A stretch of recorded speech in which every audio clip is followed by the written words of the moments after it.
I trusted my husband completely until one day I discovered he was secretly having an affair with my sister, who pretended to love me while tearing our family apart in the dark. Let me be brutally honest from the start. I didn't slip. I didn't accidentally fall into Jake's arms during the reception. I made a choice, a series of small, selfish choices that led to that moment behind the venue's rose garden at 11:47 p.m. while my husband, David, was inside changing our 2-year-old daughter's diaper. The justification felt so real in my head. David and I had been married for 6 years, together for 8. We'd fallen into that comfortable rhythm that everyone warns you about, but you never think will happen to you. He'd come home from his accounting job, tired and quiet. I'd be exhausted from chasing Emma around all day while trying to work my freelance graphic design gigs during her naps. We'd eat dinner, watch Netflix, and go to bed. Rinse and repeat. Jake was my sister Melissa's college friend. Single, successful marketing executive, the kind of guy who still worked out regularly and wore cologne that made you want to lean closer. He'd been flirting with me all evening, compliments about how motherhood suited me, how lucky David was, how he couldn't believe I was just a freelancer with my talent. Just a freelancer. That stung because it's exactly how I'd been feeling. David supported my work, sure, but he never really understood why I stayed up until 2 a.m. perfecting a logo that paid $200. He'd suggest I get a real job with benefits, never seeing that my art was the only thing that still felt like me. So when Jake asked if I wanted to get some air, I said yes. When he told me I was beautiful, I didn't step away. When he said David didn't appreciate what he had, I let him pull me closer. The kiss lasted maybe 30 seconds. His hands in my hair, my wedding ring pressing against his chest, the taste of champagne and terrible decisions on my tongue. I pulled away first, mumbling something about getting back inside. Jake smiled like he'd won something. This doesn't have to be a one-time thing, Sarah. You deserve to feel wanted. I practically ran back to our table. David was feeding Emma pieces of wedding cake, making airplane noises that had her giggling. He looked up when I sat down, face flushed from the heat outside. There you are. Emma was asking for mommy. He reached over and tucked a strand of hair behind my ear, the same gesture he'd been doing since we were 22. You feeling okay? You look a little flustered. Just hot out there. That night, lying in our hotel room while David slept beside me and Emma curled up in her portable crib, I stared at the ceiling and felt something shift inside me. The kiss kept replaying in my head, not the physical part, but the feeling. The rush of being desired by someone new. Someone who saw me as more than just David's wife or Emma's mom. I told myself it was nothing. A moment of weakness at a wedding. Everyone has fantasies. It didn't mean anything. But I kept Jake's number when he texted me the next day. The messages started innocently enough. Hope you made it home safely. Great meeting you yesterday. Then they got more personal. He'd ask about my work, really listen when I complained about client revisions or David's suggestions about real jobs. He'd send articles about successful female entrepreneurs, tell me I was wasting my potential in suburban mom mode. David noticed I was on my phone more, but he just assumed it was work. I was getting more active on social media, posting about my designs, and networking. All true. Jake was encouraging me to put myself out there professionally. But late at night, when David was asleep, Jake and I would text for hours. About dreams, about feeling stuck, about whether we were living the lives we wanted or just the ones we'd fallen into. You're too young to settle, he'd write. You're not even 30 yet. Don't you want to see what else is out there?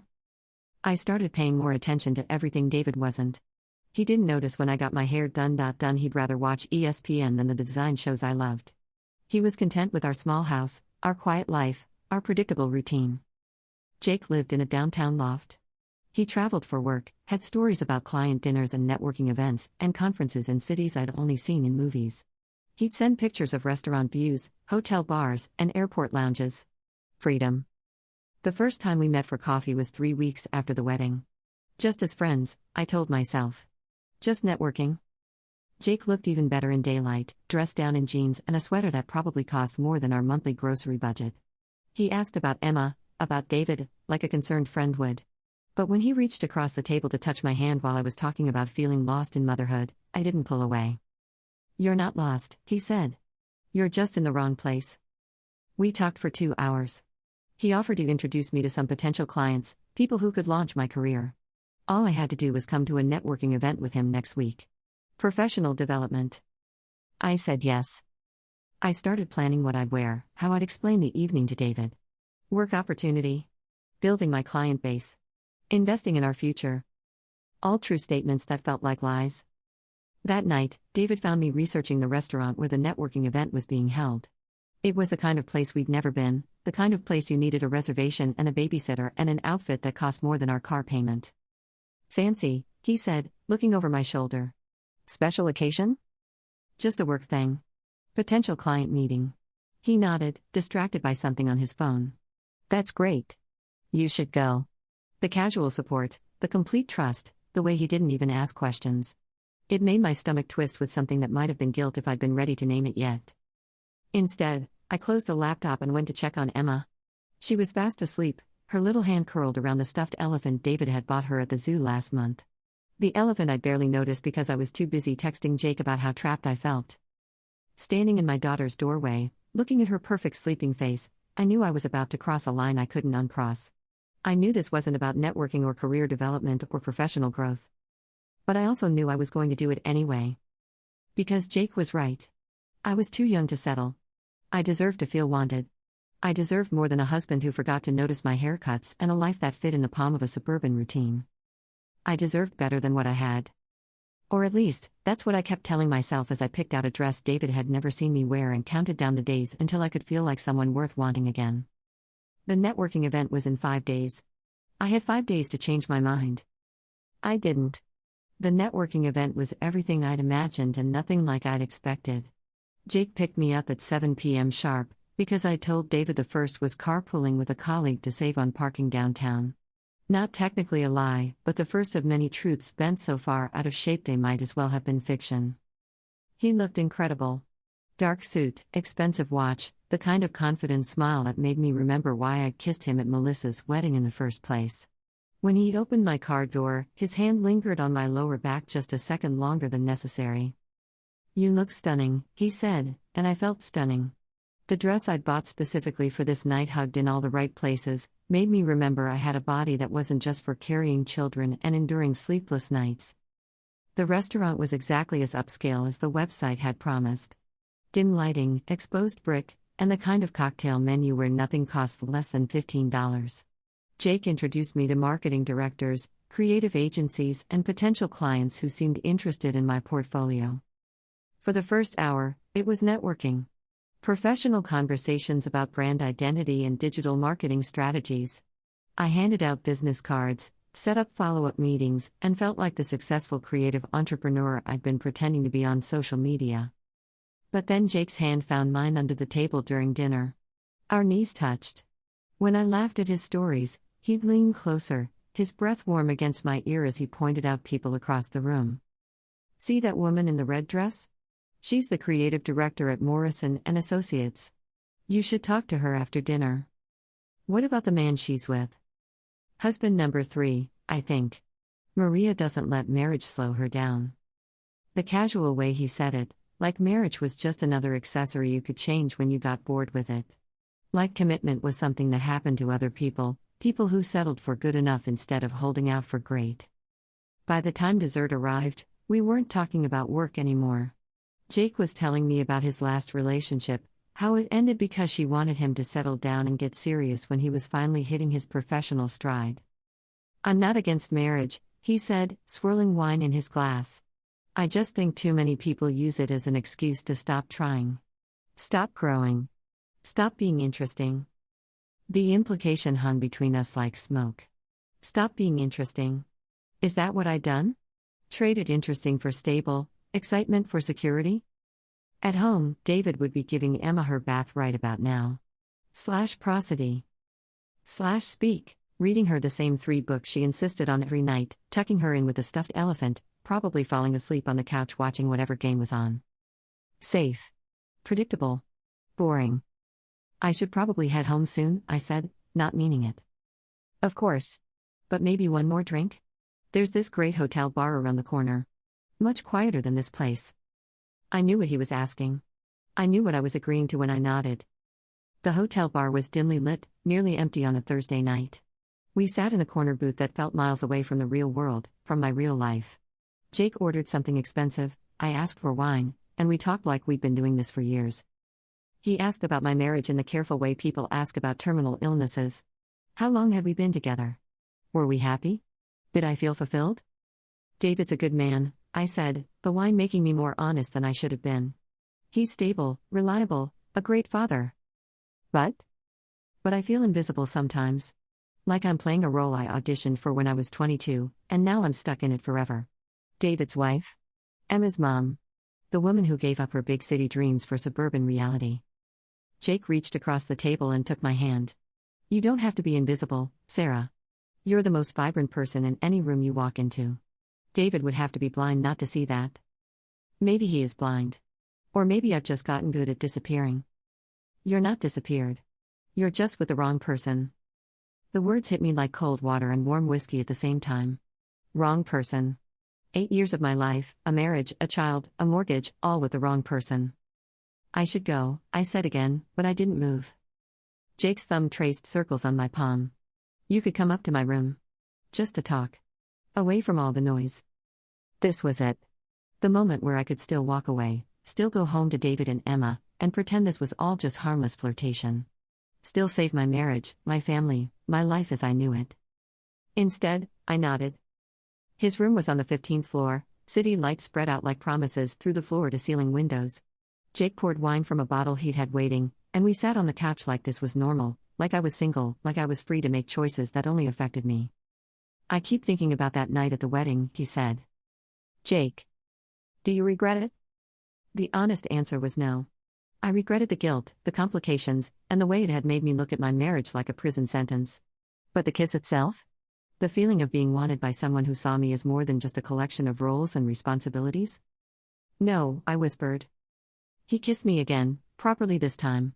His hands in my hair, my wedding ring catching the light from the city below, and I let myself fall into it completely. We didn't sleep together that night. We came close, closer than I should have let us get, but somewhere between his bedroom door and the point of no return, I pulled back. I can't. Not yet. He didn't push, didn't try to convince me. Just held me on his couch until I felt strong enough to go home. David was asleep when I got back, one arm draped over my pillow like he'd been reaching for me. I slipped into bed beside him, still smelling like Jake's cologne, still tasting wine and terrible decisions on my tongue. David stirred when I settled next to him. How was your work thing? Good. Good. Made some promising contacts. He pulled me closer, kissed my forehead in his sleep. Proud of you. The words broke something inside my chest. Proud of me. For what? For lying to him? For emotional cheating? For trying on a different life like it was a dress I could return if it didn't fit? But lying there in his arms, I wasn't thinking about guilt or consequences. I was thinking about Jake's hands in my hair, about hotel rooms with city views, about what it felt like to be seen as someone worth wanting instead of someone worth keeping. I was thinking about freedom. The next morning, Emma climbed into bed with us at 6 a.m., her little body warm and trusting between David and me. She babbled about her dreams, about the birds outside her window, about whether we could have pancakes for breakfast. David made the pancakes while I got Emma dressed. He hummed while he cooked, the same off-key tune he'd been humming for years. When he handed me coffee, he kissed my cheek and told me I looked beautiful. Even with bedhead and no makeup? Especially then. It should have been perfect. Lazy Saturday morning, happy daughter, loving husband, the life I'd thought I wanted when I was 22 and everything seemed possible. Instead, it felt like wearing clothes that didn't fit anymore. My phone buzzed. Text from Jake. Thank you for last night. You're incredible. I deleted it without responding, but the damage was done. He was right there in my pocket, in my thoughts, in the space between what I had and what I wanted. David noticed me checking my phone during breakfast. Everything okay? You seem distracted. Just work stuff. That client I met with last night wants to set up another meeting. Another lie. So easy now, slipping out like breathing. But also true in a way. Jake did want to see me again. Had already texted about dinner next week, another work opportunity that we both knew wasn't about work. And I wanted to see him too. Wanted it more than I wanted to admit, more than I wanted to protect the life I'd built, more than I wanted to be the wife and mother I was supposed to be. That afternoon, while David took Emma to the park, I sat in our bedroom and looked around. The wedding photos on the dresser, the book David was reading on his nightstand, and Emma's artwork taped to the mirror. Evidence of a life that should have been enough. Should have been. But wasn't. I texted Jake back. Dinner sounds perfect. The affair lasted 3 months. 3 months of lies, hotel rooms, and pretending I was someone I wasn't, while slowly forgetting who I used to be. 3 months of telling David the first was working late, meeting clients, building my career, while I was tearing apart everything we'd built together. Jake made it easy to rationalize. He'd send flowers to my office, the coffee shop where I worked when Emma was at daycare, take me to restaurants David had never heard of, listen to me complain about suburban life like I was some kind of trapped princess instead of a woman who'd made her own choices. "You're wasting your potential" became his favorite phrase. David doesn't see what he has. He wasn't wrong about David not seeing. My husband had always been trusting to the point of naivety. When I started dressing better, he complimented me. When I was gone 3 nights a week, he praised my dedication to work. When I became distant in bed, he assumed I was tired from all my success. "I'm so proud of how hard you're working," he'd say, and each word felt like a knife between my ribs. The end came on a Tuesday in October. I was supposed to be at a client meeting, but I was in Jake's loft, wearing nothing but his shirt and planning our weekend getaway to the coast. He'd convinced me I deserved a break, that David could handle Emma for 2 days, that I needed to prioritize my happiness for once. My phone buzzed. Text from my sister Melissa. "Call me. Now." I ignored it. Melissa was always dramatic about something. Wedding planning stress, work drama, and some crisis that would resolve itself by Thursday. She called 12 times in a row. "I should probably see what this is about," I told Jake, but he pulled me back down to the couch. "Family drama can wait. You're finally putting yourself first." 20 minutes later, she started calling Jake's phone. That's when I knew. She followed me. Saw me go into his building, saw me not come out, put together what she should have figured out months ago. My sister, who'd introduced us at her wedding, who'd been asking if I was okay because I seemed different lately, who'd been worried about me working so much. I called her back from Jake's bathroom, hands shaking as I dialed. "How long?" were the first words out of her mouth. "Mel, I can explain." "How long, Sarah? How long have you been my friend while your husband babysits your daughter?" The truth of it, stated so clearly, made me sit down on Jake's bathroom floor. My sister's friend. While my husband babysits. Not watches his child or parents his daughter, but babysits, like Emma was my primary responsibility that David was temporarily covering. 3 months, I whispered. Jesus Christ. "Sarah, what are you thinking?" "I'm not happy, Mel. I haven't been happy in years." "So you talk to your husband. You get counseling. You don't destroy your family because you're having some kind of midlife crisis at 28. It's not a crisis. It's just, I love him." The words came out before I could stop them. Love. Did I love Jake? Or did I love who I got to be when I was with him? Did I love him, or did I just love feeling loved? "You love him?" Her voice was flat, disgusted. "You love him more than your daughter? More than David, who spent the last 8 years worshipping the ground you walk on?" "It's not that simple." "It's exactly that simple. You have a family, Sarah. A good family. And you're throwing it away for what? Good and fancy dinners?" She was crying now. I could hear it in her voice. "I have to tell him," she said. "I have to tell David." "Melissa, please. Let me." "Let you what?" "Let you keep lying to him while you plan weekend getaways with my friend? Let you keep making him feel crazy for thinking something was off?" My throat went cold. "What do you mean, making him feel crazy?" "He called me last week, Sarah. He was worried about you. Said you seemed different, distant, like you were keeping secrets. He thought maybe you were depressed, thought maybe I could talk to you." David had called my sister. Had been worried enough about our marriage to reach out for help. While I was in hotel bars with Jake, talking about how invisible I felt, David was trying to save what we had. "He loves you so much it's painful to watch sometimes," Melissa continued. "And Emma keeps asking me why mommy is sad lately." Emma had noticed. My 2-year-old daughter had picked up on the fact that her mother was checked out, emotionally unavailable, too busy planning her escape to be present for bedtime stories and playground trips. "I'm giving you 2 hours, Melissa said. 2 hours to figure out how you're going to tell him before I do it myself." She hung up. I walked back into Jake's living room on shaking legs. He was on his laptop, probably answering work emails, looking relaxed and satisfied like this was just another Tuesday afternoon. "Everything okay?" he asked without looking up. "She knows." Now he looked up. "Your sister?" "She's going to tell David if I don't." Jake closed his laptop, suddenly focused. "Okay. This was always a possibility. What do you want to do?" What did I want to do? I wanted to rewind 3 months and never kiss him at the wedding. I wanted to rewind 8 years and marry someone who made me feel like Jake did. I wanted to rewind 2 years and never have Emma, so the collateral damage wouldn't include destroying a child's world. But none of those were options. I don't know. Jake stood up, started pacing his expensive apartment with its city views and its freedom and its complete lack of family photos or children's toys or evidence that anyone else mattered. Look, this might be a blessing in disguise, he said. Now you don't have to keep living a double life. You can be honest about what you want. What do I want? To be with me. To build something real instead of sneaking around. I stared at him. After 3 months of affair, fog, and fantasy, and pretending this was love, he still thought this was about choosing him over David. He still thought I was going to up my marriage and traumatize my daughter so we could play house in his loft. Jake, I have a child. I know that. I'm not saying it'll be easy, but people do it all the time. Divorce, custody arrangements, blended families. It's not the end of the world. Not the end of the world. Just the end of Emma's world, her sense of security, her belief that the people who love her don't leave. I need to go home. Sarah, wait. Let's think about this. You could tell David you want a separation and see how you feel after some time apart. You don't have to make any permanent decisions right now. A separation. Like marriage was a job you could take a leave of absence from. Like you could put your family in storage while you figured out whether you wanted to keep them. I said I need to go home. Jake drove me to my car in silence. When we stopped, he reached for my hand. Whatever happens, I want you to know this has been the most real thing I've felt in years. The most real thing. Not our marriage, not becoming parents together, not building a life from scratch with someone who loved me when I was 22 and had no idea who I was going to become. This.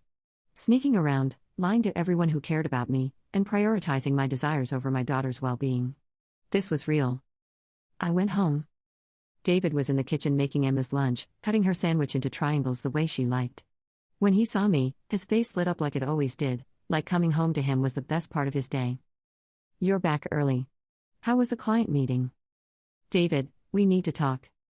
Something in my voice made him stop cutting. Made him look at Em. Why look at me, maybe for the first time in months? What's wrong? Emma was napping.